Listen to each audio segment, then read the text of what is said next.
Right, this is the last content teaching of anything. Next Tuesday, you will do an in-class practice test, which I'll mark and give back to you. And basically, you're just revising material until Tuesday of week 8, which is your exam. Okay, some people need a certain mark to pass. Everyone else that hasn't got that note on their last test result has already passed. So what today's lesson is about is the idea of growth and decay. People that were away for last lesson on the graphics calculator, just follow along with the graphics calculator question as best you can. You need to catch up the graphics calculator lesson from the last thing on day map. So, why are exponential functions useful? Because they model many real-life situations in nature that linear relationships can't model. Anyone doing biology? Bacterial cell division. You've got one cell, it divides into two. Now I have two cells that divide into two. So what's the next generation? How many cells are there going to be in the next generation? 4? I've got 4 cells that can divide into 2. How many cells are going to be in the next generation? 8.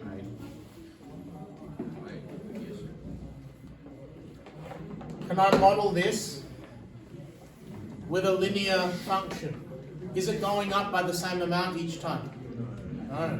It's going 1, 2, 4, 8. So what's happening there? The number of cells is multiplied by 2 constant. So linear is useless for that. The only way linear is going to work is if it was going up by the same amount each time. So 1, 2, 3, 4. No, that's not what happens in nature. So we need exponential for that. If you remember to year 9 science, we talk about the radioactivity of materials. That's measured in half-lives, which is the time it takes for the activity, the amount of radiation coming off of something, to go exactly half of what it used to be. So, if we're talking about that, the amount of radiation is multiplied by...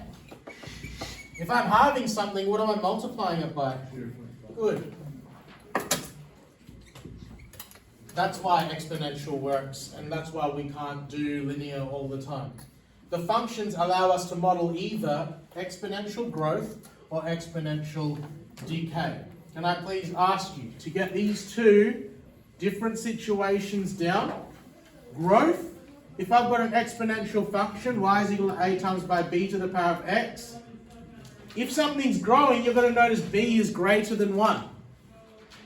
The decimal, if you go b take away 1, if you write that as a percentage, is the percentage growth of y as x increases by 1, and a is the starting point for y.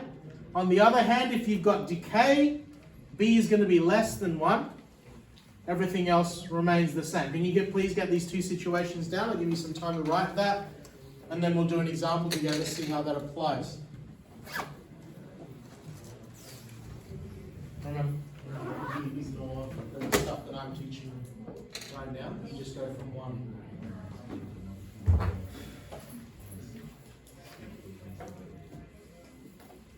You do the practice. From there.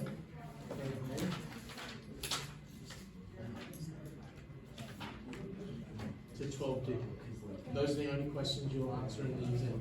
Because it's too hard to ask you to learn all this and to take an exam right. So they are doing this is what I'm teaching, ignore that. You just focus 12A to 12D.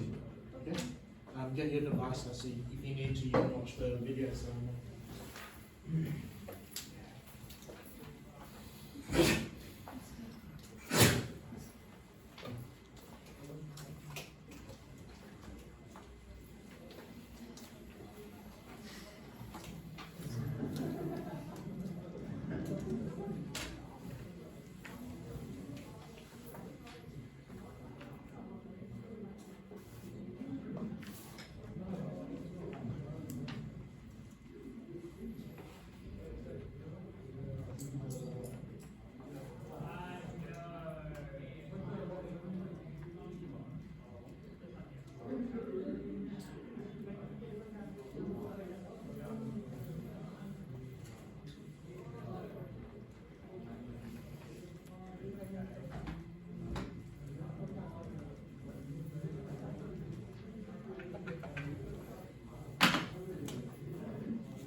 move this over to the side. I don't need it on the video, but people are still getting it down.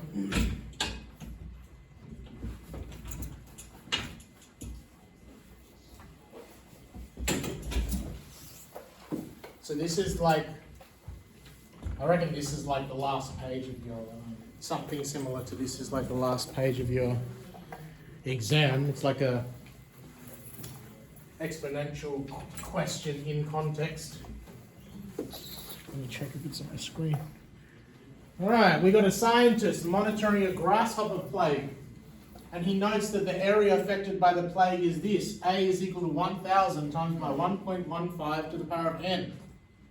Is that in the exponential form that we've been dealing with? No. Do I have a number times by another number raised to a power? Yeah. Which one of these is A? Which one is B? Yeah. 1.15. Good. So the point of these points is so that we can interpret this situation, because this is a context now. Y is equal to A times by B to the power of X doesn't mean anything. Now we're talking about an area of freaking dead land or something because the grasshoppers are affecting it. We can already tell from this, is B greater than 1? Yes. So if we have growth, B is greater than 1. Does that make sense that the area affected by grasshoppers is going to grow over time? Yeah, because they have to multiply. Okay? So what is the original affected area of the plague? I've told you here, A is the starting point for Y. So what was the original affected area? Good. What is the original affected area of the plague? 1,000 hectares. Where did I get that from? Whatever A was. B, what is the affected area after 5 weeks? I have a function that I can plug numbers into to tell me what the area is after 5 weeks, which is the letter in the function that refers to the number of weeks. No? What am I raising the power to? Hectares, where n is the number of weeks. Okay, so I'll go A is equal to 1,000 times by 1.15, and it's asking me after 5 weeks. So what power am I going to raise 1.15 to? 5. Done?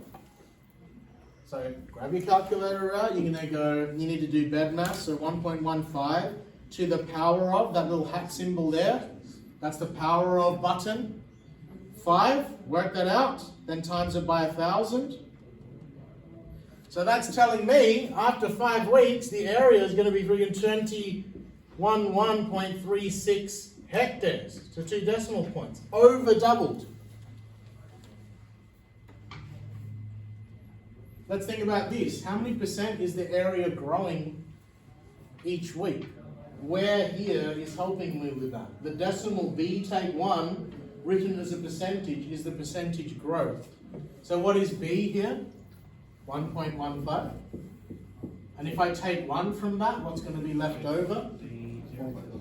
Which, if I write 0.15 as a percentage, what is it? 15. Good. So, therefore, area is growing 15% each week.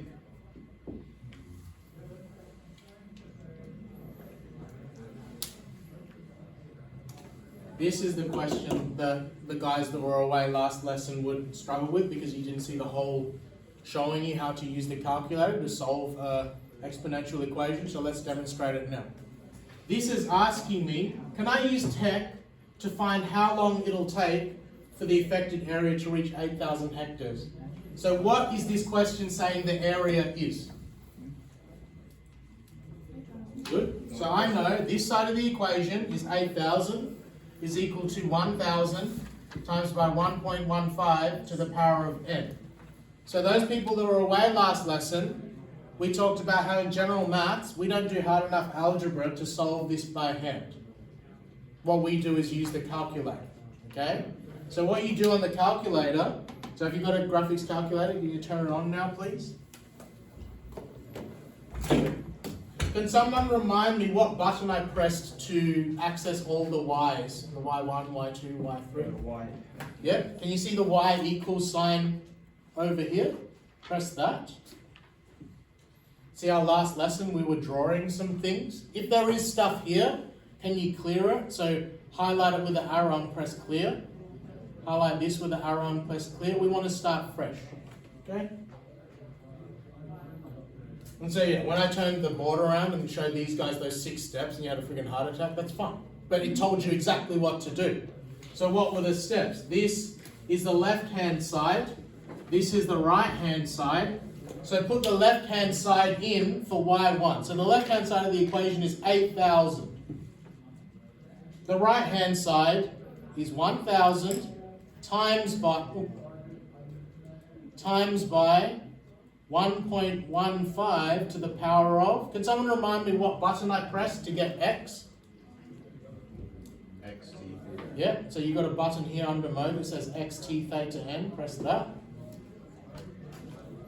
So what my calculator is set up to do, it's going to draw a horizontal line at y is equal to 8,000, and it's going to draw an exponential curve that slowly creeps up. So if I've got a horizontal line at 8,000, right? Where does this curve start? What is A? 1,000. So A is going to start down here somewhere. And you just told me because B is 1.15, it's increasing. Is that curve going to meet the horizontal line at some point? Yeah. Yeah. But then I told you this. So I told you to go zoom standard. Someone explain to me why I can't see anything on that grid. Because it's 10 by 10. These lines are crossing a friggin' 8,000. So what do you do now? You press zoom, and you zoom out over and over again. Enter, zoomed out. Enter, zoom out. Enter, zoom out. Enter, zoom out. Still going. Enter. Can I see a horizontal line there somewhere? Can you see the curve at all? Why? Because it's all small. But all that matters is that the crossover has to be on the screen somewhere. Okay? Is it there somewhere? It's probably here somewhere. Okay? To zoom out, show you press zoom. You go to zoom out, you have to press enter twice. I've got zoom. There's like a Z box in zoom. I'll catch you after. I Yeah? think mine's in German. I'll sort out your language after. Can someone remind me, how did I ask the calculator to find where the 2 lines intersect? What did I press? Second trace. Exactly. So you go second. See how there's a button here that says trace, and above it says calc? So I want you to calculate which one of those options you reckon finds the intersection between the 2 lines. Intersect. Scroll down to intersect. What is it asking you? It's asking you, what is the first curve that you put in? Did you put 8,000? Yes, so you press enter. Is that the second thing that we put in? 1,000 times our 1.15 to the power of 8. Enter. It asks you, do you want me to guess where the intersection is? I don't want you to guess, but find it for me. That's the solution there. So that tells you that, what does x say? X is equal to 14.88 to 2 decimal points. What did x represent in this question? It was a number of weeks. So that's telling you, therefore, 14.88 weeks to reach 8,000 hectares. I just want to demonstrate that whole process again from scratch. So all of this is still applicable, people that weren't here. You go, what? Someone remind me, how do I go to the y's? What button do I press? Y equals button. If you want to start fresh, clear everything. How do I solve an exponential equation? Put the left-hand side in y1. The left-hand side was 8,000. Not 80,000. 8,000. The right-hand side was 1 grand times by 1.15 to the power of. You don't do the letter X, you press this button here for variables. Your calculator is now set up to draw 2 lines. One horizontal at 8,000, the other one curving up from 1,000. Press zoom, but go zoom standard. So you're like starting from the beginning. Why don't I see anything? Because things are crossing at 8,000, not at 10. So what do I do now? I zoom. Press zoom. Zoom out. Press enter over and over again until the crossover definitely has to be there. You don't need to be able to see it, just the calculator needs to be able to see it. Okay? Actually, let's try. I'm going to zoom in. I want to see if the calculator can work it out if it can't see it. So, It can, I just didn't. it can? Okay. I've noticed in the past, sometimes when it can't see it, it'll freak out. So, the way I'm showing you is just to definitely. If it freaks out, try zooming in. Okay? See, my calculator's frozen just trying to do that. But that's the process. Okay? If you actually were able to follow that, that's all we did the last lesson. Okay? So I'll stop the video.